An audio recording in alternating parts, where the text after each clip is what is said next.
where you see brothers and brothers fighting for money and property, sisters, brothers, fathers, children. Look at our Prophet ﷺ. 1400 years ago, he said, I don't fear that you guys will do shirk, assign partners to Allah. But my fear is you will envy your brother and your sister for worldly things. When they have these worldly accomplishments, you will envy it. Assalamu alaikum. Allah gives hikmat, wisdom, to whomsoever He wills. And whomsoever is given wisdom is certainly given a lot of good. Only the people of understanding will benefit from the reminder. Tune in to Alhikmat TV for khutbahs, lectures, and Islamic reminders. Assalamu alaikum wa rahmatullahi wa barakatuh. Allah is the creator of different faces. Allah is the creator. Allah, Allahu, Allahu, Allahu, Allah. Allahu, Allahu, Allahu, Allah. All praises are due to Allahu, Allah. All praises are due to Allahu, Allah. Allahu, Allahu, Allahu, Allah.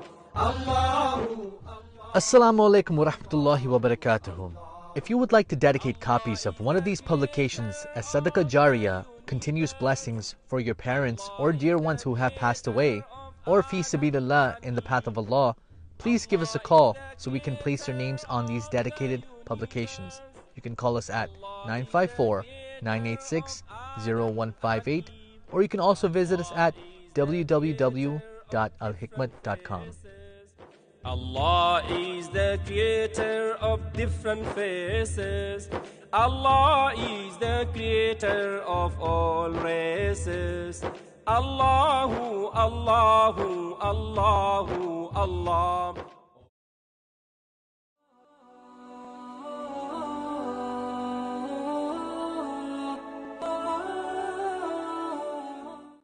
Wafiq Transport Limited. Contact 715-6463 or 673-0152. Located at 86 Orenfield Road, Karapi, Chima. Services include vacuum, septic services, sock pile, sand gravel, etc., trailers, heavy equipment for sale such as flatbeds, drop decks, container trailers, and lots more. Ya Nabi, salam alayka, ya Habib. Bouncy Kings, Bouncy Castles presents brand new luxury castles for all events. You can contact us at telephone number 749-4342, or you can also email us at bouncykings1@gmail.com.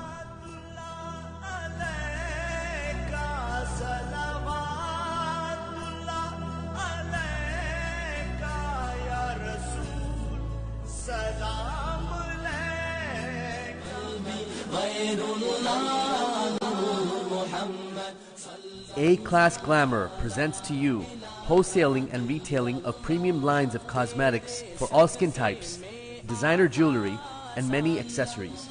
Brands include ColourPop, Maybelline, Revlon Professional, Urban Decay, Sephora, and many more.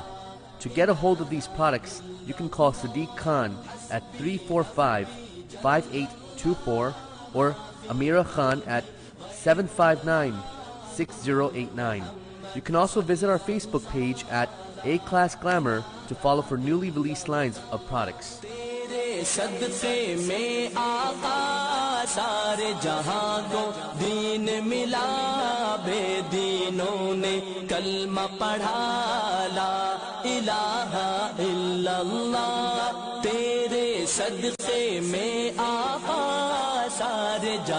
को दीन मिला बेदीनों ने कलमा पढ़ा ला इलाहा इल्लल्लाह.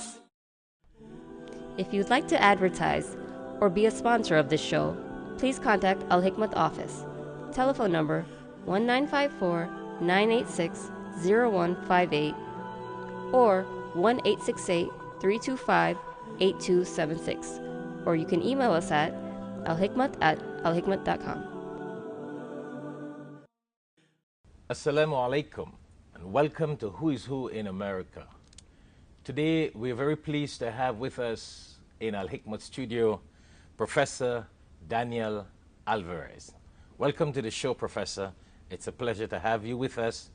And for our viewers out there, Professor Daniel Alvarez is a very, very intellectual person, a very blessed person, a very godly person. I've known him for many, many years. We appeared on different talk shows over the past years, and I have really learned to respect him and admire his knowledge in world religions, interfaith, Islam, and the full 9 yards. So it's a pleasure, and I'm sure that both you viewers out there would benefit a lot after hearing the spiritual and the educational background and experience of Professor Alvarez. So once more, welcome to the show, Professor. It's an honor to be here. Thank you for inviting me.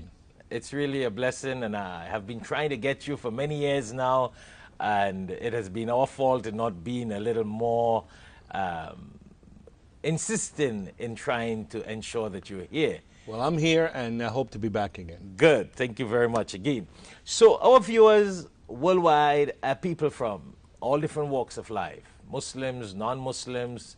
You know what the world is made up of. So I'm sure what you have to share with our audience will be very interesting on this show of Who is Who in America on Alhikmat TV.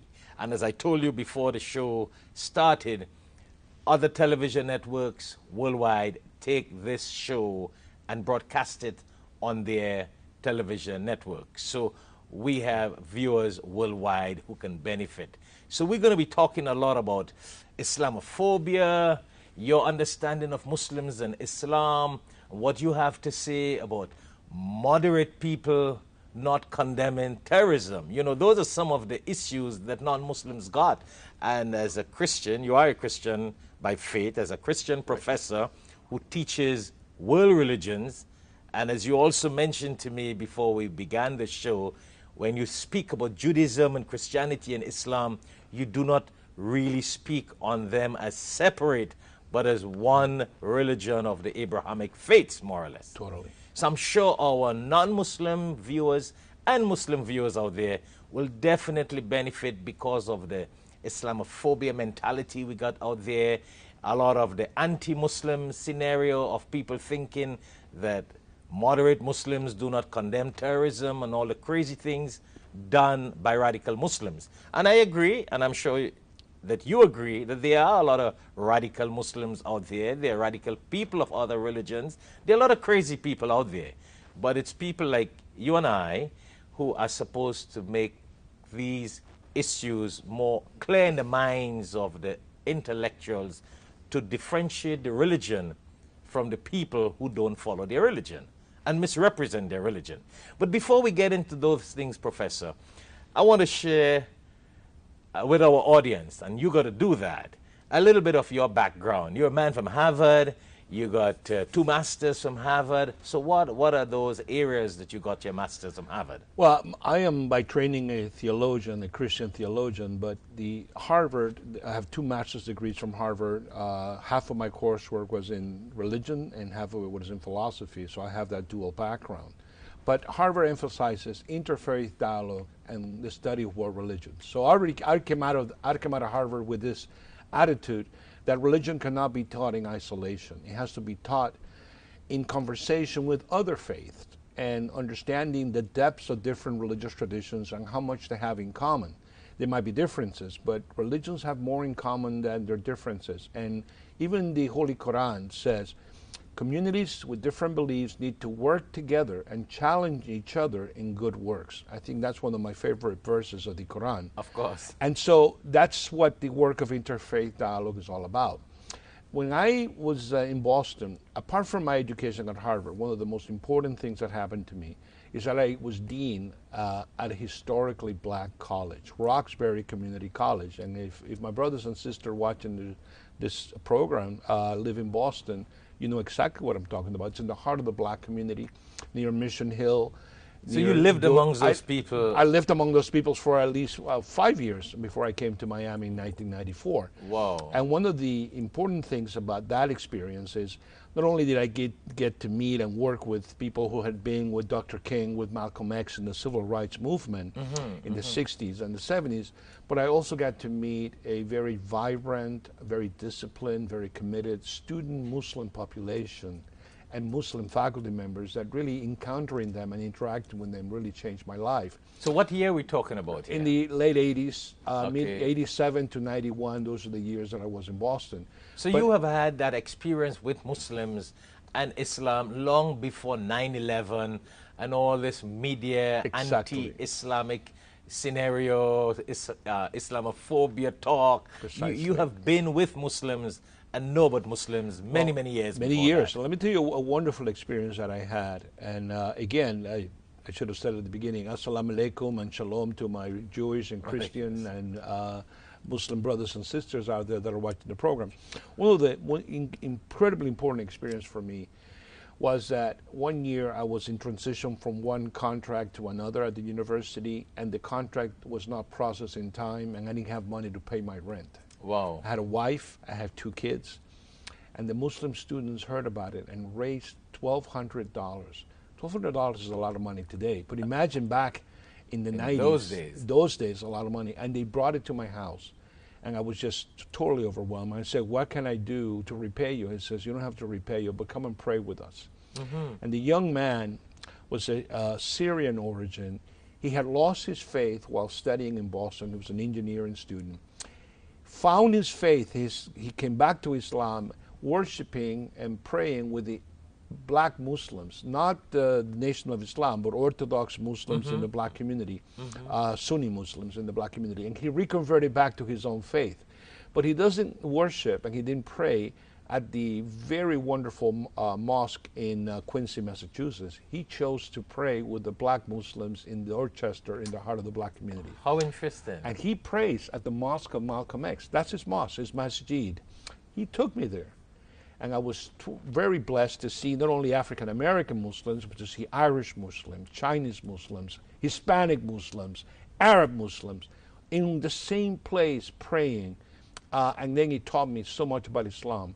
He taught me about the kindness of the sense of brotherhood and sisterhood in the Islamic community, how these people, even though I was not a Muslim, treated me as a brother and helped me in the time of need.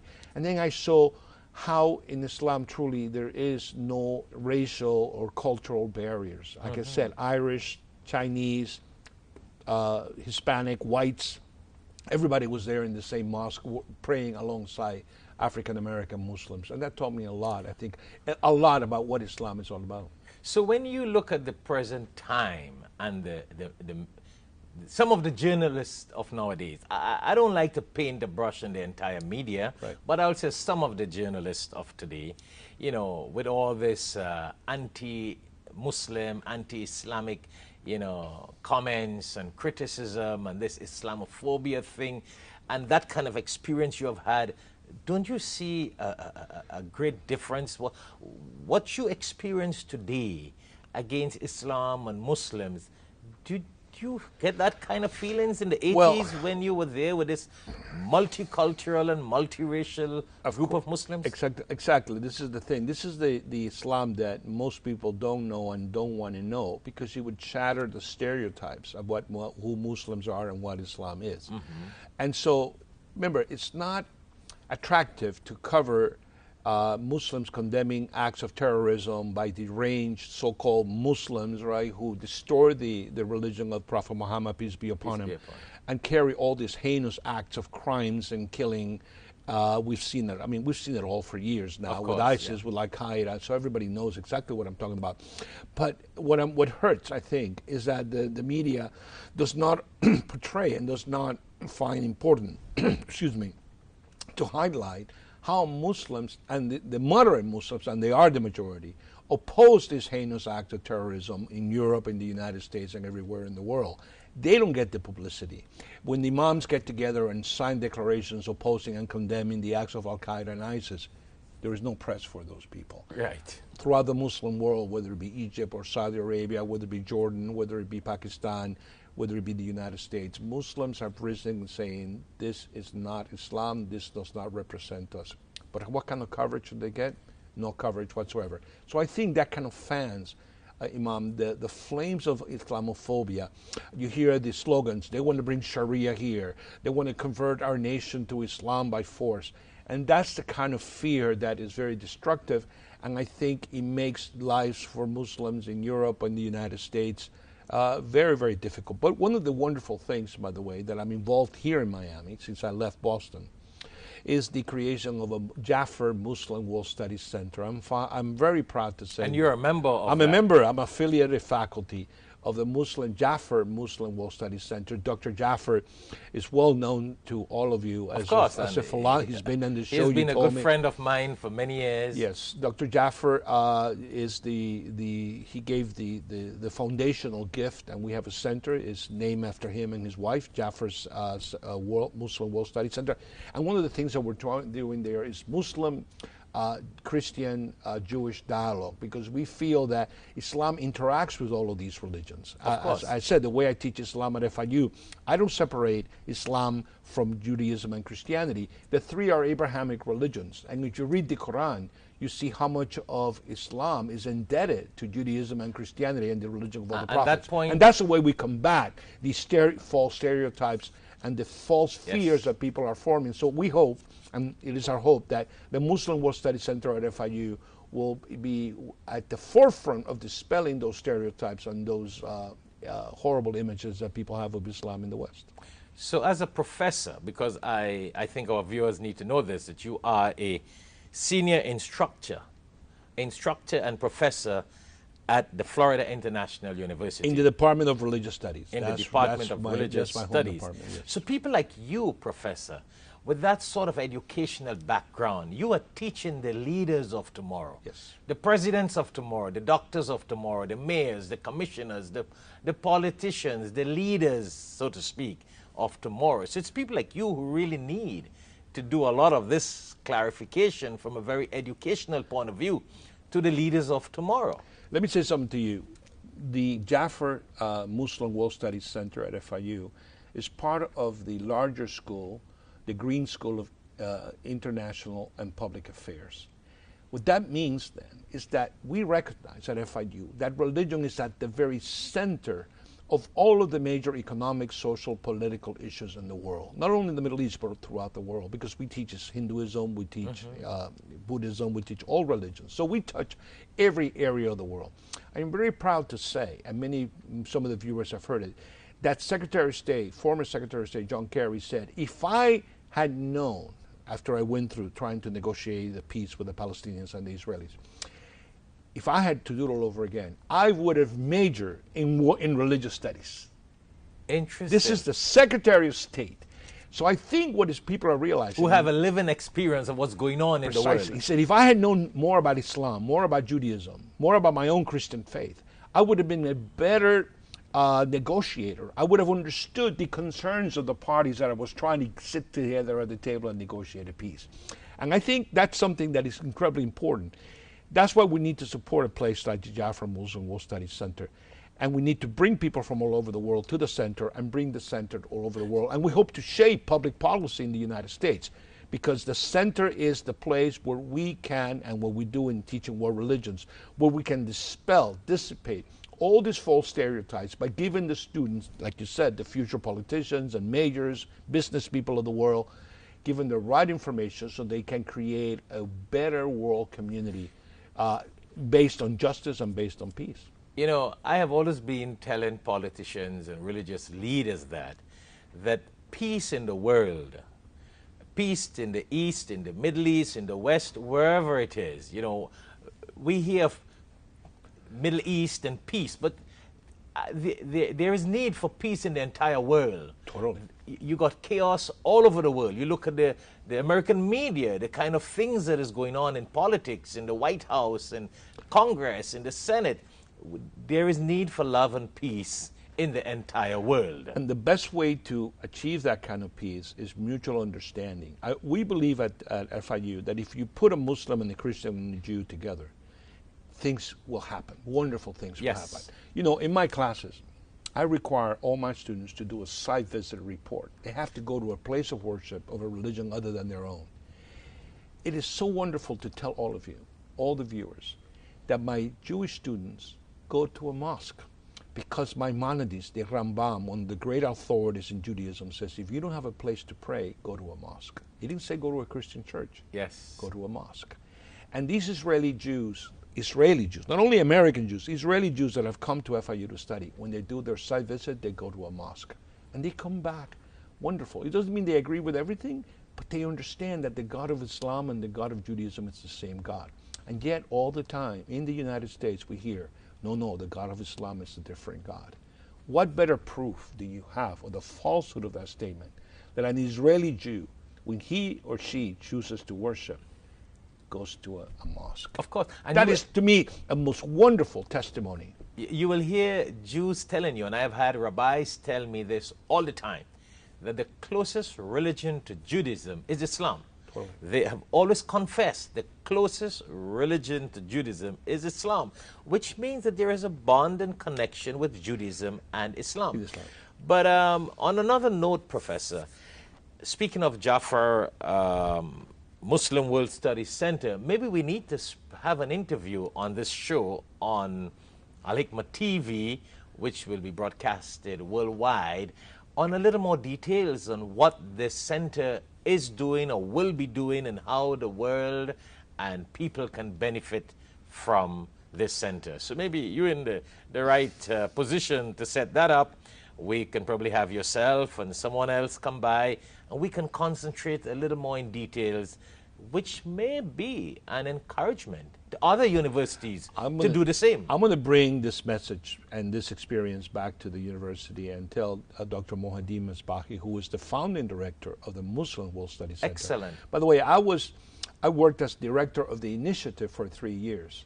So now Dr. Mohadi Misbahi, who's a close friend of Dr. Jafar, is the founding member. So maybe he can come, or maybe a few of our faculty can come and be here and they can answer more questions about the center. But again, but I want it to be an encouragement also. You know, I like to think ahead to other universities. Just as the secretary said, John Kerry, if he had known more of religion, it would have made his job an easier job and a better job done. Yes.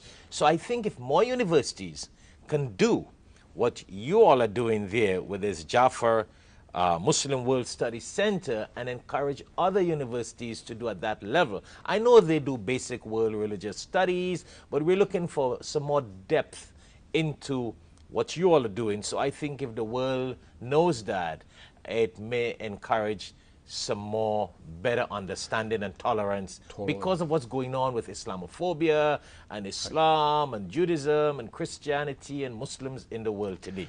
You know, let me get back, if I may, to the fact that I do teach world religions at FIU. And to me, I have to emphasize again, and it's not being redundant, I think it's very important for the viewers to hear this, that I said I teach Islam, Judaism, and Christianity at the same time. And anybody who's read the Quran realizes that Prophet Muhammad, peace be upon him, did not come to create a new religion. He came to proclaim the religion of all the prophets. And once you realize that, it makes it impossible for anybody who knows anything about Islam to hate a Jew or to hate a Christian. Of course. Because these are people of the book. You cannot.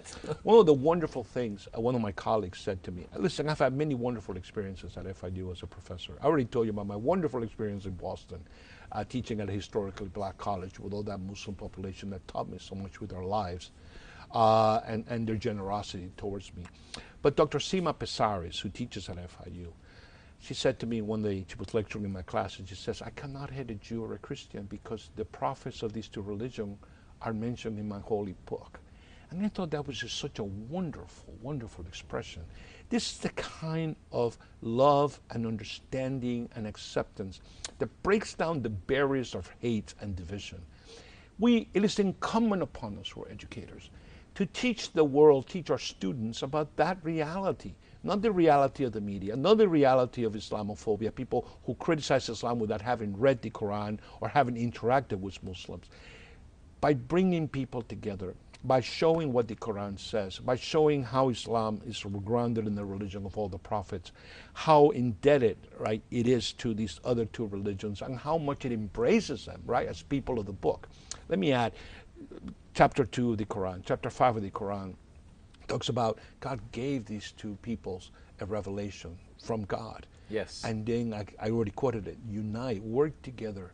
An area of commonality. In commonality, things that you have in common for the betterment of humanity. Yes. I mean, how could Samuel Huntington, right, who should have known better, write an essay about the clash of civilizations pitting the Judeo-Christian West against a Islamic East, as if these two civilizations were in a perpetual struggle and clash and seeking each other's destruction? That's just a total falsehood.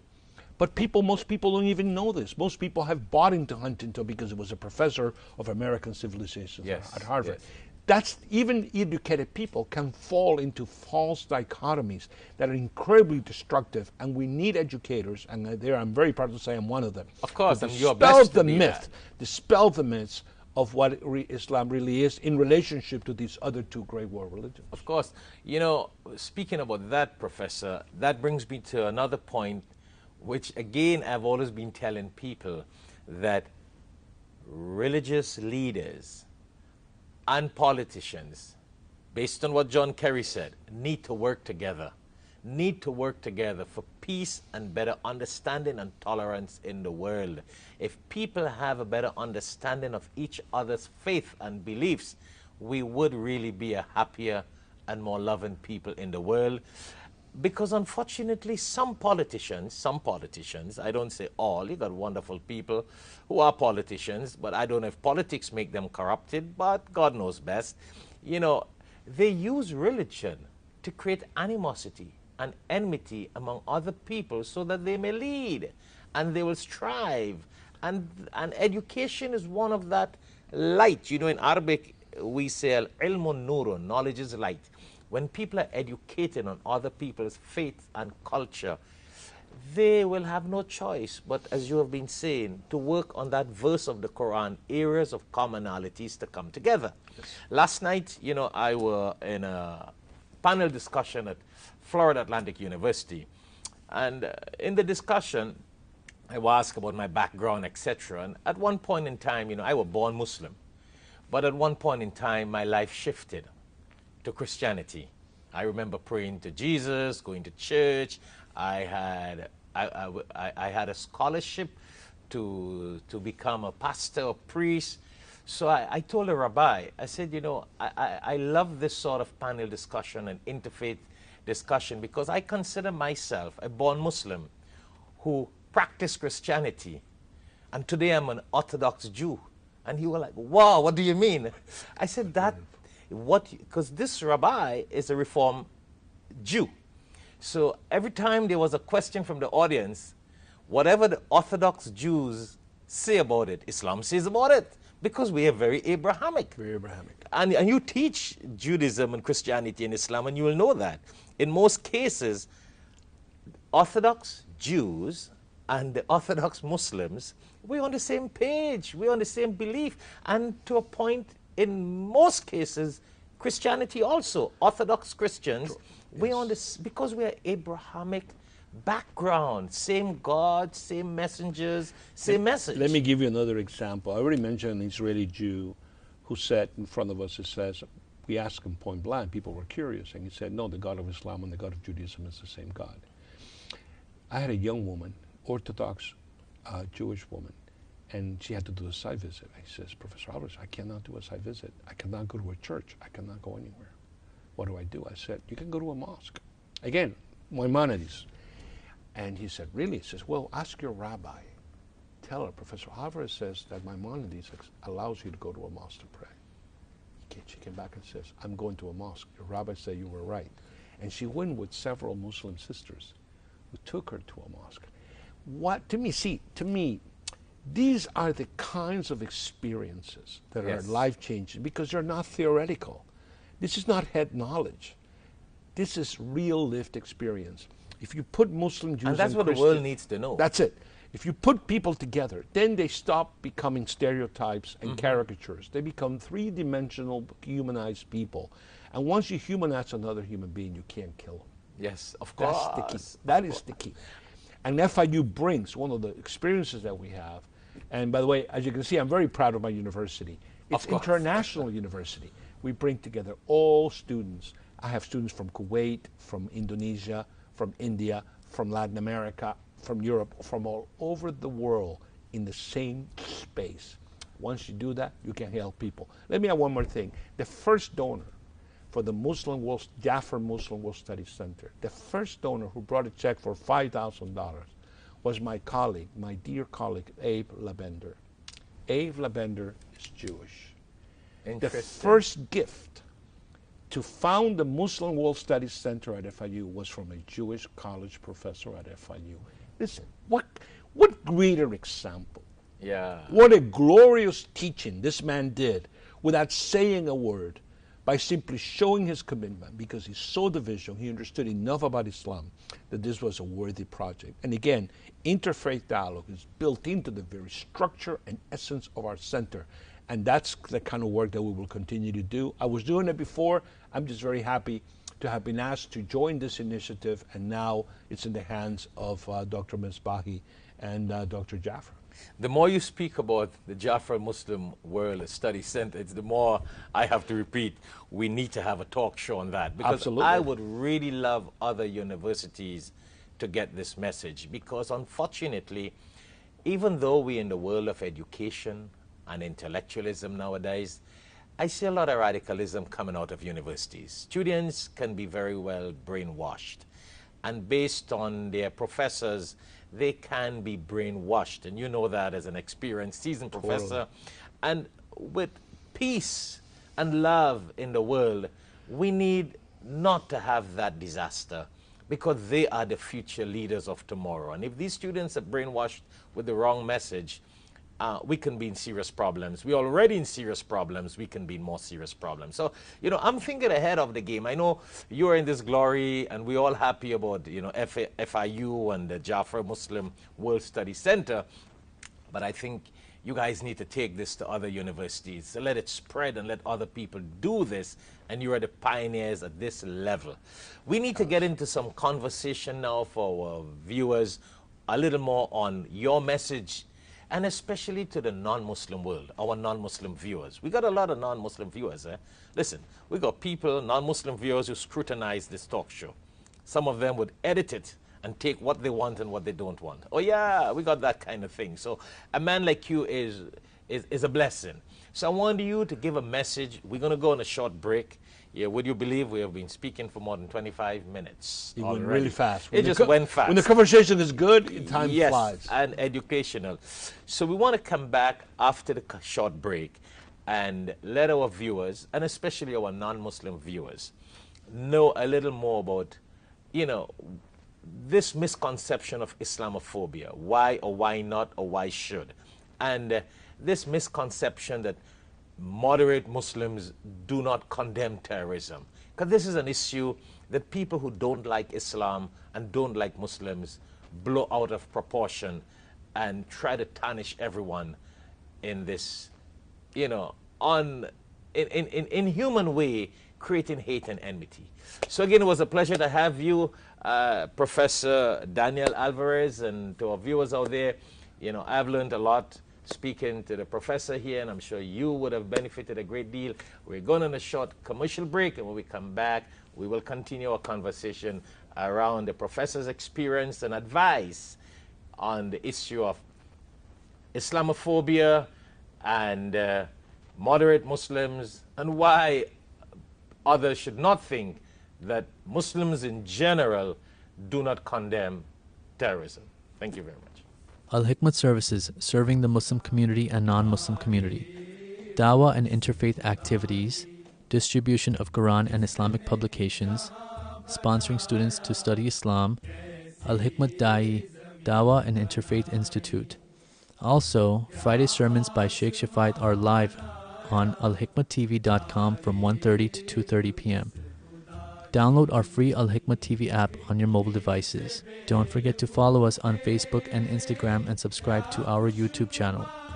Feel free to donate to Alhikmat Dawah services online with a credit card or PayPal at alhikmat.com. For more details, contact Alhikmat office at 1-800-804-0267 or our local number 954-986-0158 and visit us at www.alhikmat.com. Jazakallah khair. Welcome back to Who is Who on Alhikmat TV worldwide 24/7 online. Again, it's a pleasure to have with us in the studio Professor Daniel Alvarez. Welcome back to the show, Professor. And God has blessed us. Indeed, we had a wonderful conversation before we went on that short break.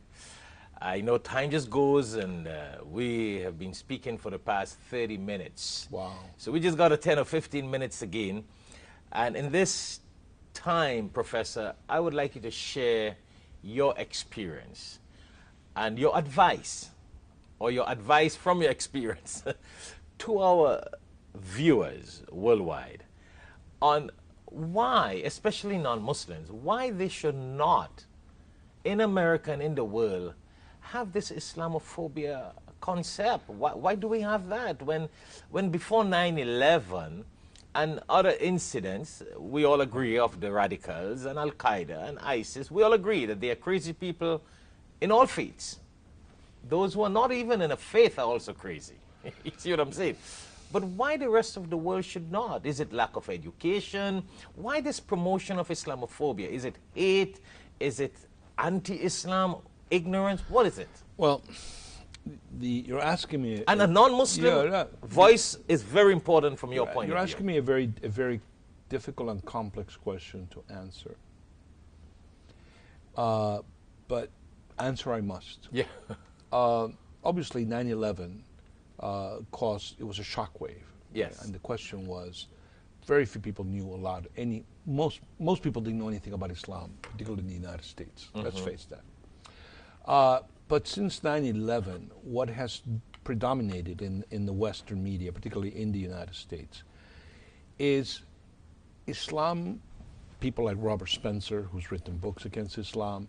The claim that they're making is that Islam is exactly what ISIS and Al-Qaeda says it is.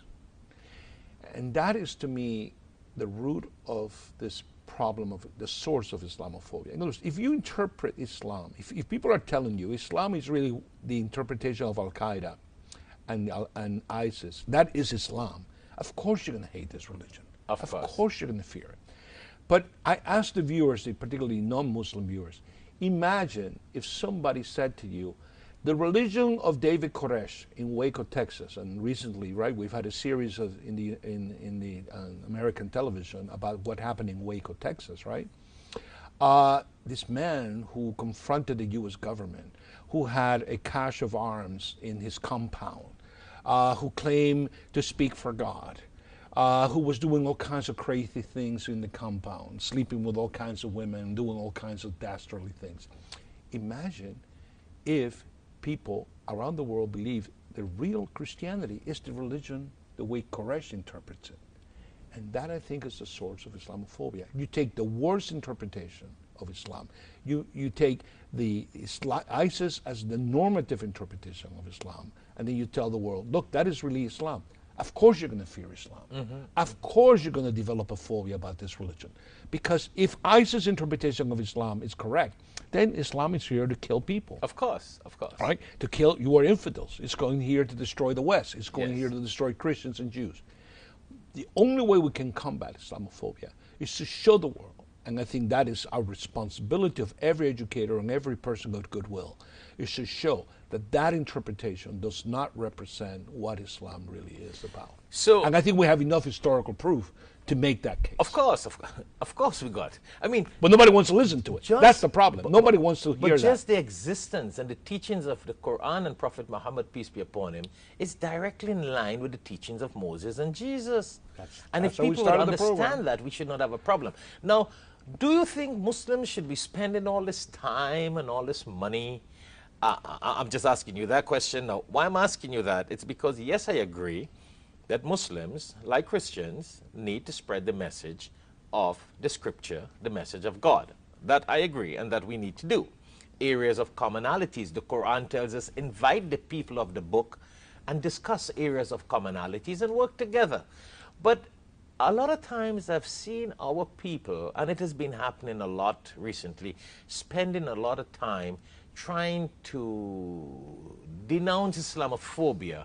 Do you think we should be spending time to denounce Islamophobia, or should we be spending time to denounce Robert Spencer and people like them, and those who write all these anti-Islamic things out of ignorance and misrepresenting Islam? Because that's the root. You got a lot of haters.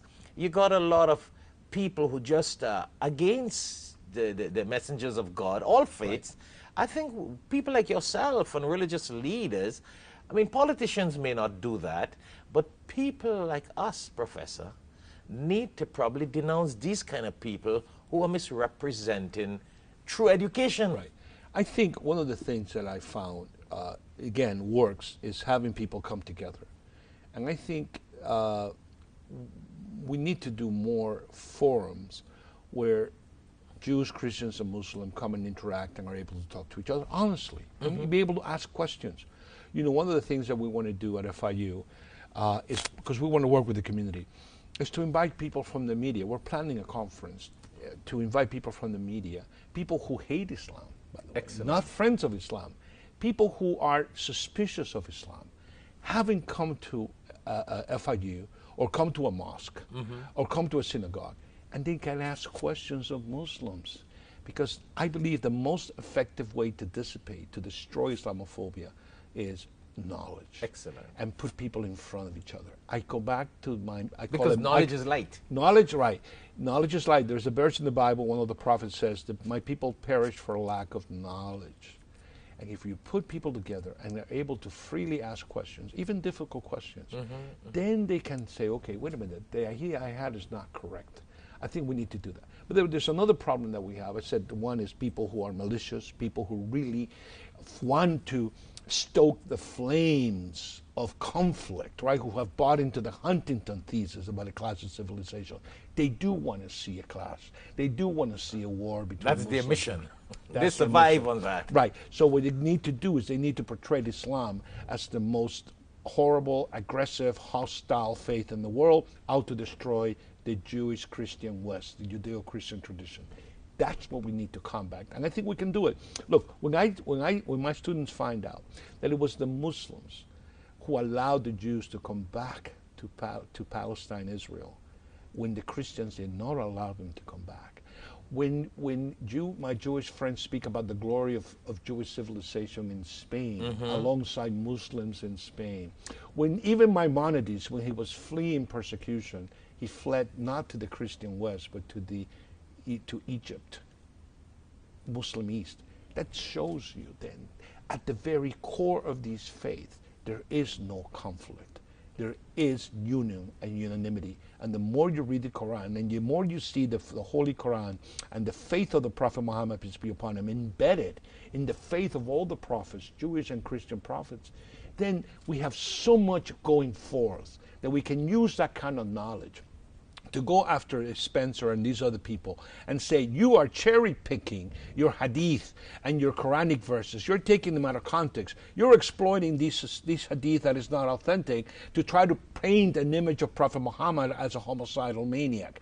And that's the kind of thing we have to combat. Let me add one more thing. We had a Imam Samra.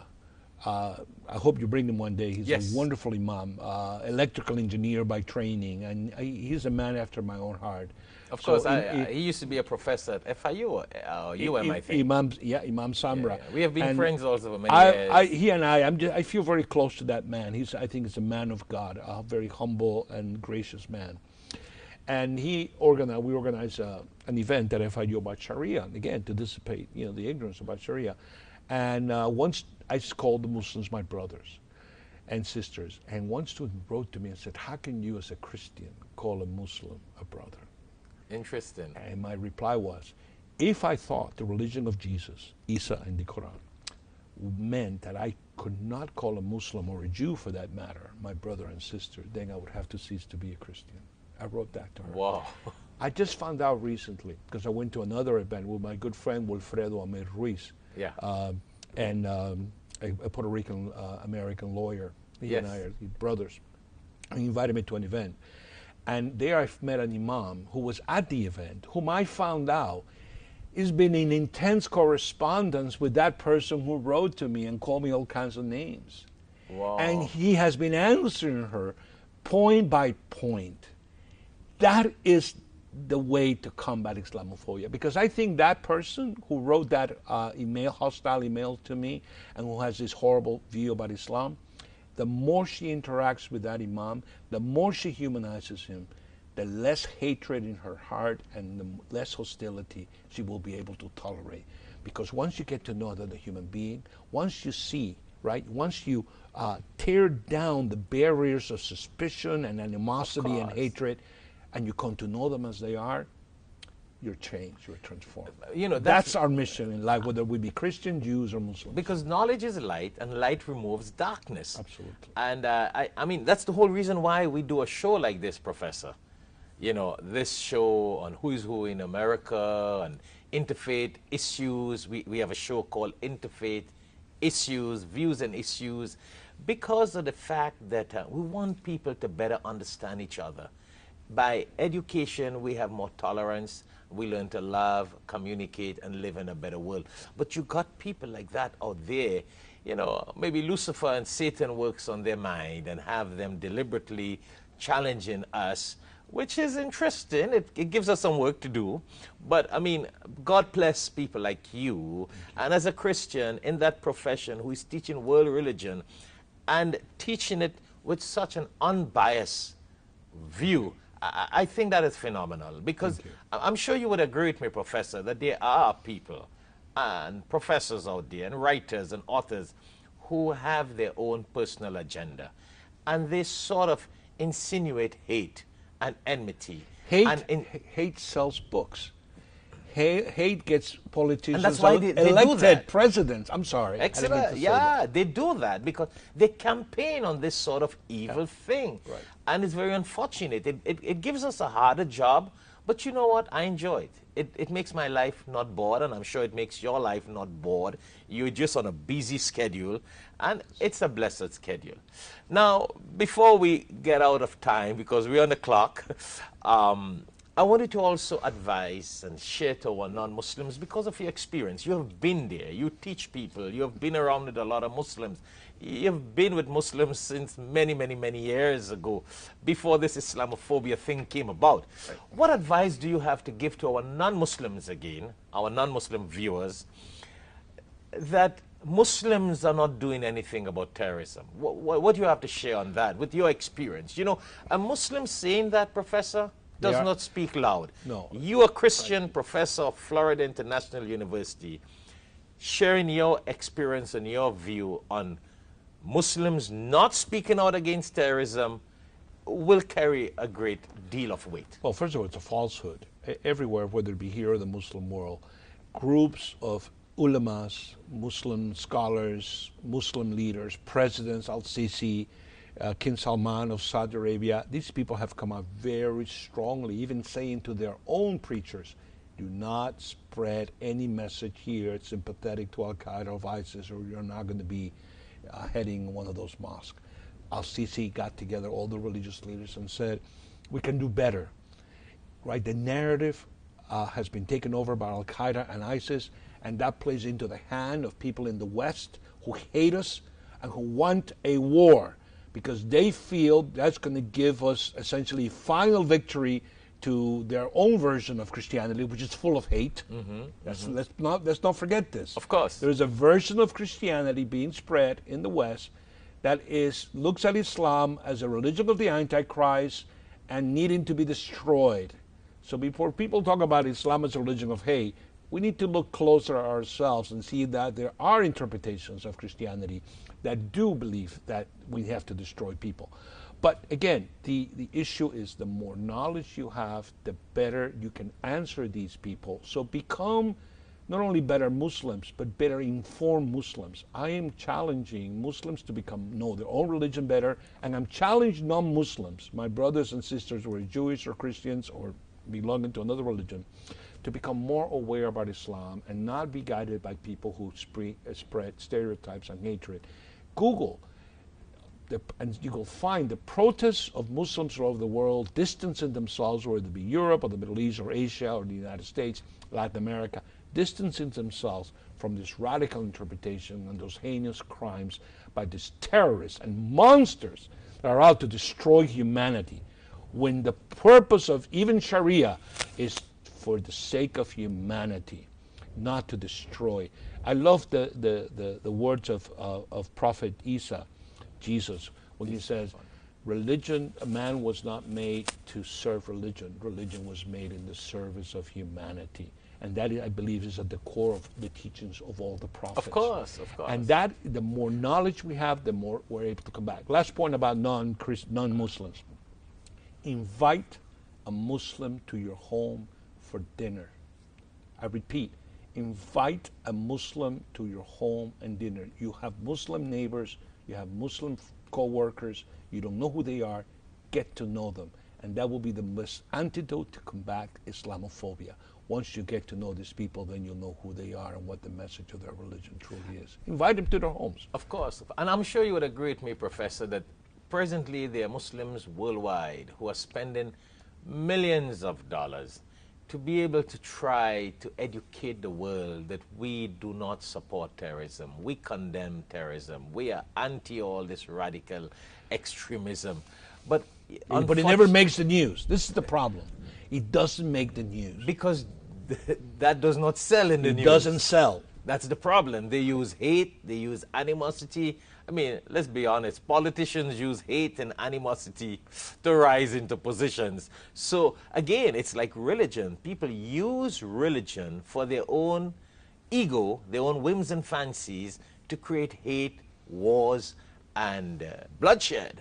So this is what is happening presently in the world. But anyhow, I mean, we got to conclude the program. I got to come back. You got to come back. That's the sign that you got to come back. We got to continue this conversation, man, with your experience, and I'm sure viewers out there would have learned a lot from having you on this program here, and you got to come back also and set up another interview with the Jaffa Muslim World Study Center, so other universities and other students and people worldwide will have a better idea. And that's the area of education. Yes. That's a flame of knowledge. And may God bless you. Thank you. Professor. You got a few seconds to close before I conclude the program. I have been touched directly by Muslims. I said what happened in Boston, right? How a Muslim came, the students came to my aid. And it's just opened up a totally different view of Islam and who Muslims really are. And that's the challenge we all have to do. When we get to know a Muslim, when Jews and Christians and Muslim Christians, you sit together at the table and break bread, wonderful things happen. And that's the way to combat the forces of hatred and the forces of radicals here and abroad. Thank you very much. Well, viewers, it has been a pleasure. And I consider it a blessing to have Professor Daniel Alvarez, a professor at Florida International University, to be with us in Alhikmat studio on the show Who is Who in America. He's really a who is who in America. A lot of people need to learn from him and his experience. It has been a blessing, and I think it has been a blessing for you, the viewers out there worldwide, to have learned a lot from his experience and what he had to share with us on this program, Who is Who in America, on Alhikmat TV, 24/7 online. Thank you very much again, and God bless. Assalamu alaikum. We're praying for that, right? Well, you see brothers and brothers fighting for money and property. Sisters, brothers, fathers, children. Look at our Prophet ﷺ. 1400 years ago, he said, I don't fear that you guys will do shirk, assign partners to Allah. But my fear is you will envy your brother and your sister for worldly things. When they have these worldly accomplishments, you will envy it. Assalamu alaikum. Allah gives hikmat, wisdom, to whomsoever He wills. And whomsoever is given wisdom is certainly given a lot of good. Only the people of understanding will benefit from the reminder. Tune in to Alhikmat TV for khutbahs, lectures, and Islamic reminders. Assalamu alaikum wa rahmatullahi wa barakatuh. Allah is the creator of different faces. Allah is the creator. Allah, Allahu, Allahu, Allahu, Allah. Allahu, Allahu, Allahu, Allah. All praises are due to Allahu, Allah. All praises are due to Allahu, Allah. Allahu, Allahu, Allahu, Allah. Allahu. Assalamu alaikum wa rahmatullahi wa barakatuh.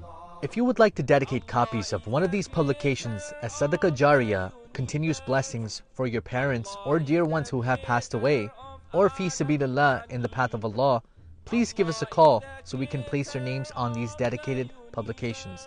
You can call us at 954-986-0158, or you can also visit us at www.alhikmat.com. Allah is the creator of different faces. Allah is the creator of all races. Allahu, Allahu, Allahu, Allah.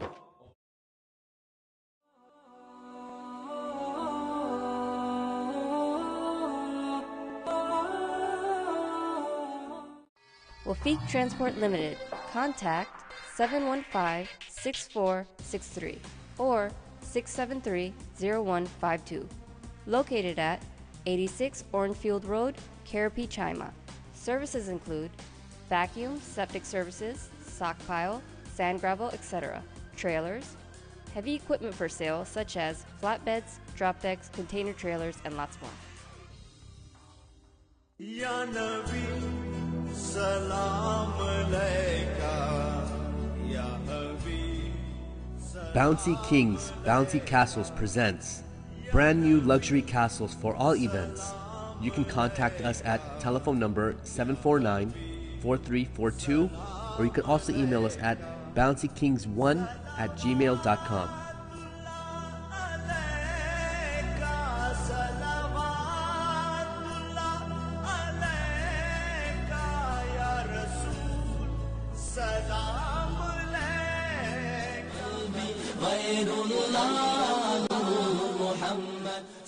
A-Class Glamour presents to you wholesaling and retailing of premium lines of cosmetics for all skin types, designer jewelry, and many accessories. Brands include ColourPop, Maybelline, Revlon Professional, Urban Decay, Sephora, and many more. To get a hold of these products, you can call Sadiq Khan at 345-5824 or Amira Khan at 759-6089. You can also visit our Facebook page at A-Class Glamour to follow for newly released lines of products. सारे जहां को दीन मिला बेदीनों ने कलमा पढ़ा ला इलाहा इल्लल्लाह तेरे सदक़े में आका सारे जहां को दीन मिला बेदीनों ने कलमा पढ़ा ला इलाहा इल्लल्लाह. If you'd like to advertise or be a sponsor of this show, please contact Alhikmat office. Telephone number 1954-986-0158 or 1-868-325-8276. Or you can email us at alhikmat@alhikmat.com.